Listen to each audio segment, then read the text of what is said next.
Shalom et bienvenue une fois de plus aux Perles de la Torah. Je suis Moré Maten, le pasteur Matt McKeown, et une fois de plus, nous allons à la recherche des perles de la Torah. Cette semaine, notre passage de Torah s'appelle Korah et traite principalement de la rébellion de Corée et de sa troupe. Cette histoire est celle de l'envie et de la jalousie de Corée à l'égard de Moïse et de Aaron. Bien qu'il appartienne à la tribu de Lévi, Corée n'avait pas de charge spéciale, ni dans le tabernacle, ni pour les ustensiles du tabernacle. Corée avait l'impression que son travail n'était pas assez important pour lui et qu'il méritait mieux. Nous pouvons lire cette histoire dans la paracha Korah, qui se trouve dans le livre des Nombres du chapitre 16, verset 1 au chapitre 18, verset 32.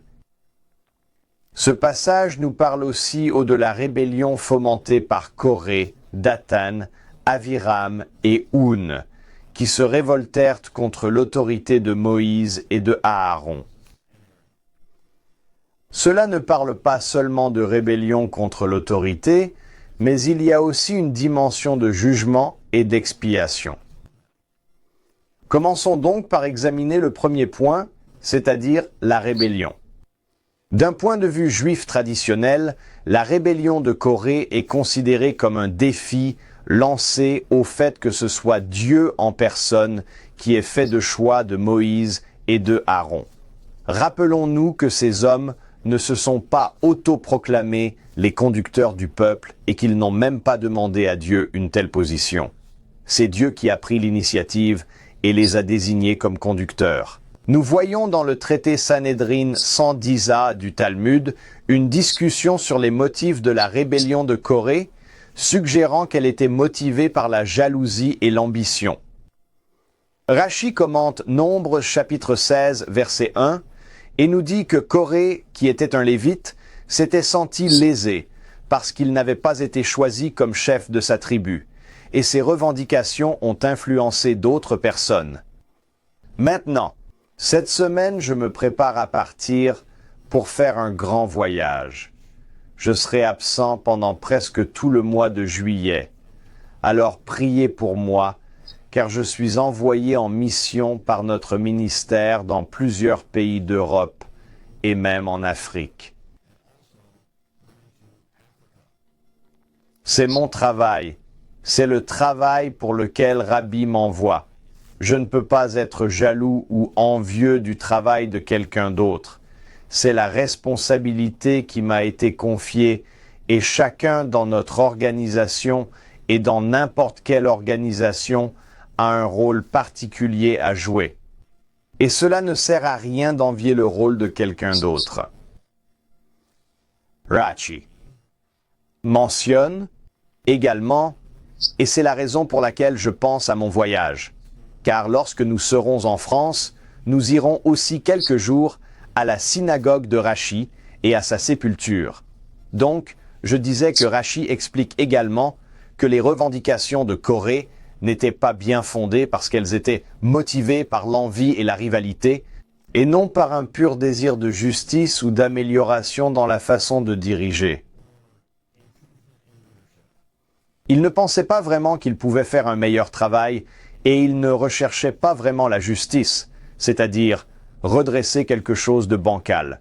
Non, ce qu'il cherchait dans le fond, c'était sa propre mise en valeur. Cette initiative égoïste, nous dit Rashi, est vouée à l'échec dès le départ.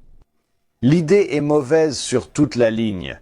Elle ne s'accordait pas avec la volonté de Dieu, mais avec l'ambition personnelle. La Torah nous enseigne à de nombreux endroits que l'ambition n'est en soi ni bonne ni mauvaise, mais quand cette ambition nous pousse à nous élever au-dessus de quelqu'un d'autre ou à passer par-dessus quelqu'un pour avoir une meilleure position, c'est terrible. Cette ambition mêlée à la jalousie et à la rivalité est une combinaison dangereuse et dans nos assemblées, dans nos synagogues, dans nos communautés messianiques et dans nos églises, nous devons veiller à ce qu'une telle attitude ne se trouve pas parmi nous. En ce qui concerne la vision messianique, l'histoire reflète en quelque sorte les enseignements du Nouveau Testament sur les dangers des disputes et de l'ambition égoïste. Dans 3 Jean chapitre 1 versets 9 et 10, l'apôtre Jean met en garde contre celui qui, comme un certain Diotrephe, aime être le premier parmi eux, dit-il, et qui sème la discorde. Dans Matthieu 20, versets 26 à 28, Yeshua enseigne comment les leaders conduisent en servant. Il souligne que dans le royaume de Dieu, les vrais conducteurs sont ceux qui sont au service des autres, à la différence des conducteurs de ce monde qui dominent sur ceux qui leur sont échus. En s'adressant aux apôtres, Yeshua est très précis et leur dit par exemple que nous ne devons pas nous conduire comme les païens. C'est incompatible. Nous ne pouvons pas agir comme le monde. La maison d'Israël a des standards très différents. Et il leur dit, « Souvenez-vous que le Fils de l'homme n'est pas venu pour être servi, mais pour servir. » À l'opposé de l'attitude de Corée, Yeshua illustre les principes de l'humilité. Il est l'exemple du conducteur qui sert.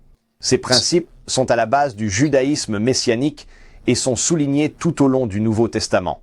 Yeshua a enseigné que les vrais conducteurs doivent d'abord être des serviteurs. Il dit que celui qui veut devenir grand parmi vous soit votre serviteur et que celui qui veut être le premier soit l'esclave de tous. Comme je l'ai déjà mentionné, le Fils de l'homme n'est pas venu pour être servi, mais pour servir et donner sa vie en rançon pour beaucoup. Cet enseignement contraste fortement avec l'attitude de Corée, qui est l'exemple même de celui qui veut se mettre en valeur en cherchant une sorte de promotion pour son épanouissement personnel pour servir ses intérêts. Quelle différence entre l'attitude de Corée et l'attitude de ceux qui considèrent leur position élevée comme une occasion de servir les autres. Dans mon pays, les hommes politiques sont parfois appelés les serviteurs du peuple, mais le problème, c'est que le pouvoir est lié à la fonction, et nous voyons souvent des gens qui ne sont pas les serviteurs peuple, mais qui essaient plutôt de dominer leurs congénères. Cela ne devrait pas se passer comme ça. La vie et la mort de Yeshua nous présentent un modèle de conducteur qui sacrifie le pouvoir et les intérêts personnels pour le bien-être des autres. Cette attitude est radicalement opposée à celle de Corée et sa bande. Ce qui leur importait, c'était de manipuler des valeurs communautaires pour s'élever personnellement. Ce n'est pas la bonne attitude. Deuxièmement, le jugement divin et la terre qui s'ouvre pour engloutir les rebelles. Depuis mon enfance, cette histoire m'a toujours étonné. Aaron dira quelque chose comme « Si Dieu fait quelque chose de nouveau, si la terre s'ouvrait et avalait ce Jean et qu'il descendait vivant dans le séjour des morts, cela vous convaincrait-il » Ces paroles semblent être une gageure, mais c'est exactement ce qu'il s'est passé, car la terre s'est ouverte sous les pieds de Corée et de ses acolytes. D'un point de vue juif traditionnel, le Midrash, dans Nombre Rabbah 18, verset 10, nous donne un commentaire sur ce jugement dramatique, rapporté dans Nombre 16, des versets 31 à 33, de l'ouverture de la terre qui engloutit Corée et sa bande, qu'il considère comme un témoignage qui montre combien il est grave de contester l'autorité divine. Ce qui est intéressant, c'est que cet événement souligne que la rébellion contre les chefs désignés par Dieu équivaut littéralement à une rébellion contre Dieu lui-même. C'est une chose que nous devons comprendre. Dieu met des gens en place pour œuvrer en son nom et parfois même pour exercer son jugement. C'est pourquoi l'un des noms de Dieu, Elohim, est utilisé en rapport avec les anges ou les personnes qui ont l'autorité de prononcer un jugement de la part de Dieu. Ils agissent comme des envoyés du jugement divin. Rappelez-vous, le nom de Dieu que nous ne prononçons pas. À la place, nous disons Adonai ou Hachem. Ce nom fait référence à la miséricorde divine, mais le nom Elohim fait référence à la justice, au jugement de Dieu. C'est pourquoi ce nom divin est parfois appliqué à des individus parce qu'ils sont là pour prononcer le jugement de Dieu. Ils parlent en son nom. Ils sont les délégués pour le jugement de Dieu. En outre, le Talmud parle de la terre qui s'est ouverte, et ceci nous enseigne la puissance de destruction contenue dans la dispute et de la division. Sanhédrin Sandissa avertit bien spécifiquement de ne pas nous engager dans une dispute qui ne serait pas pour le bien du ciel. N'oublions pas qu'il peut y avoir une dispute qui soit pour le bien du ciel. Nous recherchons la vérité. Nous ne pouvons pas dire que nous apprenons uniquement les uns des autres. Nous essayons de trouver la réponse véritable ou, dans certains cas, le compromis. Ce n'est pas la même chose que d'argumenter pour le plaisir d'avoir raison et d'essayer de prouver que c'est moi le meilleur. Il me semble que nous voyons cela partout dans le monde politique actuel. On avance des arguments qui détruisent et qui divisent. La rébellion de Corée est un excellent exemple de dispute motivée par le gain personnel et la jalousie plutôt que par le souci sincère du bien-être de l'assemblée.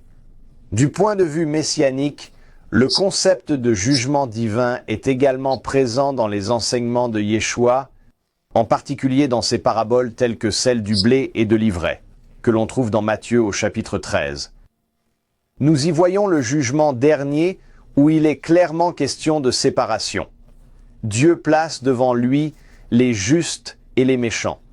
Cependant, Yeshua met souvent l'accent sur la repentance et sur la possibilité de se repositionner par rapport à Dieu avant que le jugement n'ait lieu. Voilà sur quoi nous devons porter notre attention.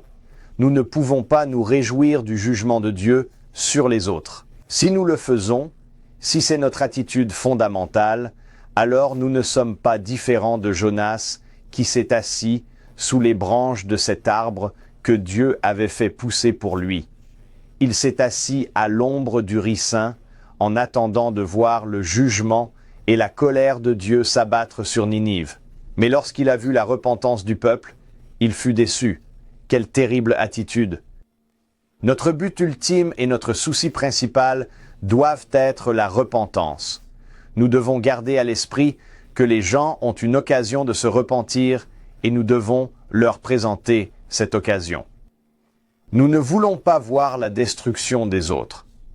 Il aurait été préférable que Corée et sa bande se repentent sincèrement plutôt que d'être engloutis par la terre. D'autre part, si nous considérons l'aspect messianique, dans le contexte du judaïsme messianique, le jugement de Corée et de ses complices met en lumière les thèmes de la souveraineté et de la responsabilité divine qui se retrouvent dans les enseignements du Nouveau Testament. L'apôtre Paul, par exemple, parle de l'autorité fermement établie par Dieu et des conséquences de l'opposition à cette autorité. Dans Romains chapitre 13, il dit clairement que les autorités qui nous régissent sont établies par Dieu et que si on se rebelle contre les dirigeants qui sont en autorité, on se rebelle contre Dieu lui-même, car c'est Dieu qui a placé ces personnes dans ces positions d'autorité. Cela va tout à fait dans le sens de l'histoire de Corée et de sa rébellion. Il faut s'en souvenir. Yeshua met l'accent sur l'attitude du cœur et les motivations cachées. Nous voyons cela dans ses enseignements sur la justice dans Matthieu chapitre 5 versets 20 à 22. Cela fait écho à la profondeur de la leçon de Corée et à cet incident qui souligne les dangers de la jalousie et de l'orgueil. Cet isoire qui se termine brutalement nous secoue afin que nous puissions nous rappeler qu'aux yeux de Dieu, diriger n'est faire étalage de son pouvoir ou de sa position, mais c'est bien au contraire un exercice d'humilité, de droiture, de justice et de service.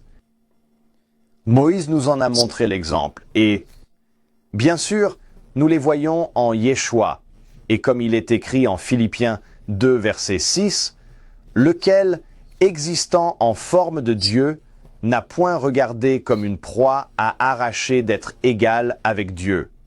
On pourrait aussi le traduire ainsi, il ne considérait pas l'égalité avec Dieu comme quelque chose à laquelle il devait s'accrocher fermement. C'est très important pour nous qui essayons d'imiter notre Messie, Yeshua. Troisièmement, le rôle d'Aaron et la verge qui avait fleuri. D'un point de vue juif traditionnel, après la rébellion, Dieu ordonne à Moïse de rassembler les bâtons de chaque chef de tribu pour confirmer le choix divin du souverain sacrificateur. Le bâton d'Aaron a non seulement bourgeonné, mais en une seule nuit, il a produit des fleurs et des amandes. Nous voyons cela dans Nombre 17, verset 8. C'était le signe incontournable que Dieu avait choisi Aaron comme souverain sacrificateur. Ce miracle est considéré comme étant à la fois une approbation divine de l'autorité d'Aaron et un avertissement pour tous ceux qui s'y opposeraient. Comme je l'ai déjà expliqué, dans mon pays, nous sommes en période électorale. Les prochaines élections se tiendront en novembre et les États-Unis d'Amérique devront choisir, j'allais dire que nous choisirons un nouveau président, mais nous ne choisirons pas un nouveau président. Notre choix se fera entre deux hommes qui ont déjà été présidents.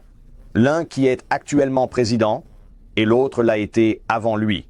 Il me semble intéressant que les candidats à la présidence dans mon pays et peut-être les candidats au poste de Premier ministre ou de président ou de toute autre autorité dans votre pays procèdent de la même manière. Mais dans mon pays, chaque candidat essaie d'avoir le soutien de la personne la plus populaire ou la plus célèbre possible.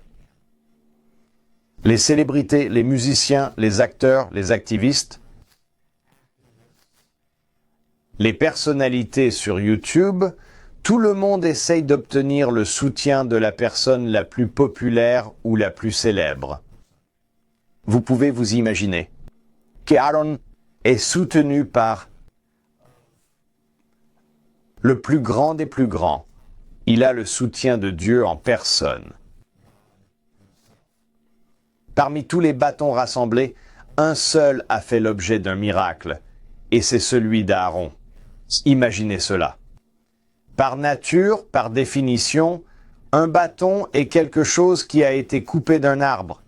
Il n'y a pas de vie dans un bâton coupé. Seul Dieu peut faire sortir la vie de la mort. Seul Dieu pouvait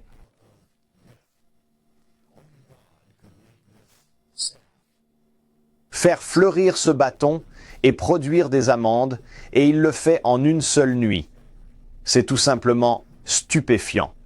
C'est la preuve que ce n'est pas Moïse et Aaron qui ont essayé de s'emparer du pouvoir et de l'autorité, mais que c'est plutôt Dieu qui les a placés dans ces positions d'autorité.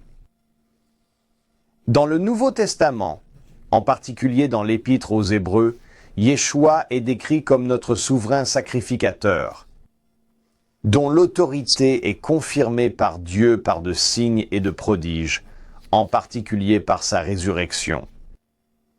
Dans Hébreux, chapitre 9, au verset 11 à 14, Yeshua est présenté comme le souverain sacrificateur d'une alliance nouvelle et plus grande, qui accomplit ce que le sacerdoce lévitique et la Torah préfiguraient. C'est un passage étonnant. Dans la pensée messianique, le bourgeonnement de la verge d'Aaron peut être considéré comme une préfiguration de la résurrection de Yeshua. Comme je l'ai dit, par définition, un bâton n'a pas de vie en lui, il est mort, mais une vie nouvelle va en jaillir. Quelle pensée étonnante, étonnante. La résurrection de Yeshua est considérée dans le judaïsme messianique comme la preuve ultime de sa messianité et de son élection divine. Le fait qu'il ait donné sa vie pour nous est une chose, mais remporter la victoire sur la mort, c'est encore autre chose. C'est la preuve que Dieu a approuvé Yeshua. Quatrièmement, l'expiation et l'intercession de Moïse et Aaron. Dans la perspective juive traditionnelle, à la suite de la rébellion, une terrible peste s'abat sur le peuple. Il s'agit d'un châtiment divin. C'est un jugement divin. Moïse et Aaron ne se réjouissent pas de l'arrivée de ce fléau, mais passent immédiatement à l'action. Ils intercèdent. Aaron fait l'expiation pour le peuple. Pour cela, il utilise un encensoir ou brûle l'encens afin d'arrêter le fléau.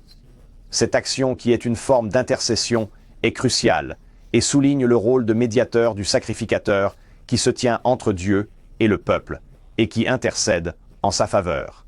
La réaction rapide de Moïse et de Aaron à l'apparition d'une épidémie parmi les Israélites, cette épidémie étant la conséquence de leur rébellion, souligne leur rôle non seulement en tant que dirigeants, mais aussi en tant qu'intercesseurs pour le peuple.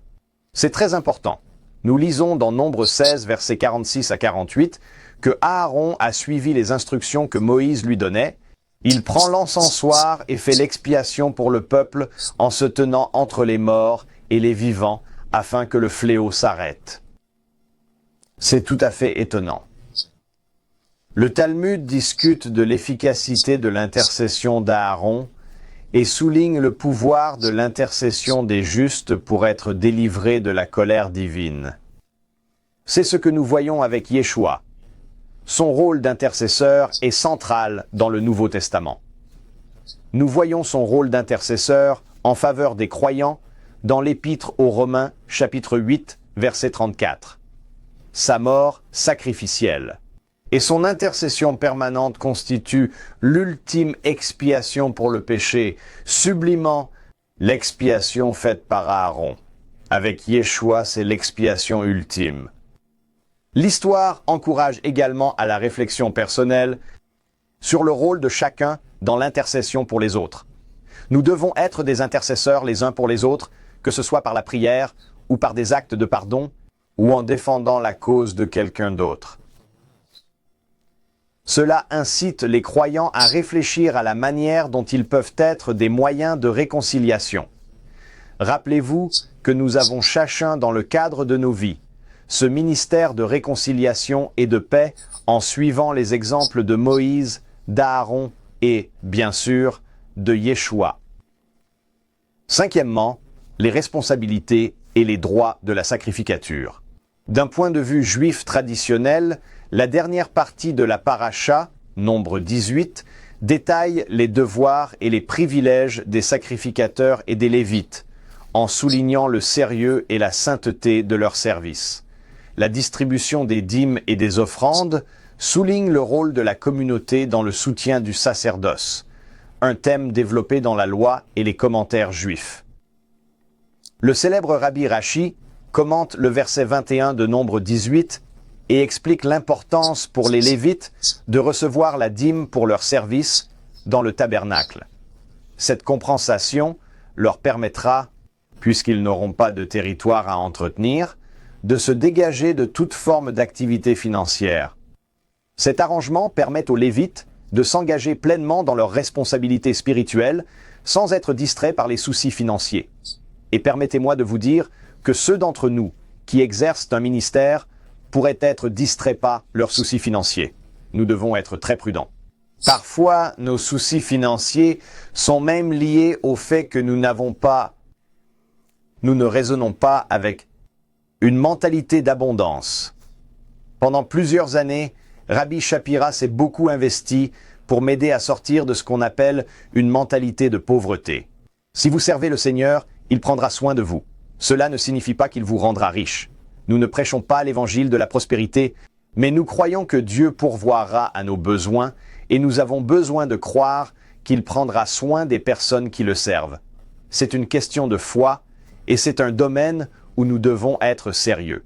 Dans la dimension messianique, le principe du soutien de ceux qui exercent un ministère spirituel se retrouve dans les enseignements de Paul, qui évoquent le droit des apôtres et des prédicateurs à recevoir un soutien de la part de ceux qu'ils servent. Nous le voyons dans la première épître aux Corinthiens chapitre 9, versets 13 et 14. Dans le Nouveau Testament, le concept des responsables de la communauté et du soutien des responsables par la communauté est reprise en mettant l'accent sur le sacerdoce des croyants. Nous lisons cela dans 1 Pierre chapitre 2, verset 9. Cela élargit l'idée de la sacrificature et de la compensation que les sacrificateurs recevaient pour leur travail et leur fonction.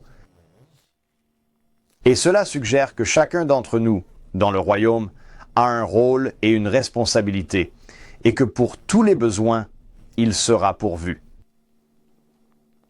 Dans 1 Corinthiens 9, Paul établit un parallèle entre le droit des Lévites à être soutenus pour leur service dans le temple et le droit de ceux qui exercent un ministère à recevoir une compensation. Je le répète, cela ne signifie pas que l'on doive s'enrichir. C'est une idée que je rejette et je pense que c'est toujours une bonne idée de faire comme Paul qui fabriquait des tentes. Il avait ainsi une source de revenus différente. Cela peut se faire soit en écrivant des livres ou en organisant des conférences pour quelqu'un comme moi, en écrivant de la musique et en la vendant. Il me semble que cela est une merveilleuse façon de jouer un rôle dans le monde séculier par un travail tout en exerçant un ministère dans l'Assemblée. Je pense que c'est une bonne leçon pour nous. Le point 6 concerne des leçons sur la façon de diriger et la façon dont Dieu choisit. D'un point de vue juif traditionnel, l'épisode de Corée est une leçon profonde sur les aspects de la dynamique du conducteur et de la gouvernance. Cet épisode nous enseigne aussi le danger de la démagogie et l'importance de reconnaître et de respecter les choix de Dieu en matière de leadership, même si nous pensons que nous mériterions une meilleure position. Dieu a des raisons de placer les personnes qu'il a placées en position d'autorité. Nous devons nous soumettre à la volonté de Dieu, et tant que la personne fait les choses de manière juste, tant qu'elle ne nous conduit pas à pécher, nous devons respecter ses autorités et nous y soumettre parce que Dieu les a mises en place. En conclusion, la vie et les enseignements de Yeshua se sont souvent concentrés sur le royaume de Dieu, soulignant que la véritable autorité vient de Dieu lui-même et que les dirigeants humains devraient chercher à s'aligner sur la volonté divine. Ces enseignements sur l'humilité, et par exemple dans Jean 13, le lavement des pieds des disciples alors qu'il était leur maître, nous offrent un modèle radicalement opposé à celui de Corée, qui cherchait à se mettre en avant. Dans une perspective juive messianique, le récit de Corée peut être considéré comme une illustration de la nécessité de faire preuve de discernement pour reconnaître et suivre les dirigeants choisis par Dieu. Yeshua incarne le chef ultime désigné par Dieu, dont l'autorité est confirmée par ses enseignements, ses miracles, sa mort et sa résurrection. La leçon tirée de la rébellion de Corée est très actuelle aujourd'hui. Si nous sommes membres d'une assemblée, ce récit nous aide au niveau de la gouvernance, des responsables et des personnes en autorité et nous encourage à suivre les principes bibliques d'humilité, de service et de dépendance à l'égard des conseils divins. Nous devons être humbles. N'oubliez pas qu'en tant que dirigeants, nous ne sommes pas là pour être servis, mais pour servir en suivant le saint exemple de Yeshua. Je prie pour que cela vous ait été en bénédiction cette semaine. Et si vous avez en vous, dans votre fort intérieur, un problème de rébellion, c'est quelque chose dont il faut se repentir. Repentez-vous de l'esprit rebelle de Corée et essayez de trouver de nouvelles et meilleures façons de soutenir les responsables de votre assemblée ou de notre ministère au niveau international. Aidez-nous à trouver les meilleurs moyens de ressembler davantage à Yeshua pour servir dans l'humilité. Je vous remercie de vous être joint à moi cette semaine. Shalom. Et tout le meilleur Kol Tuv.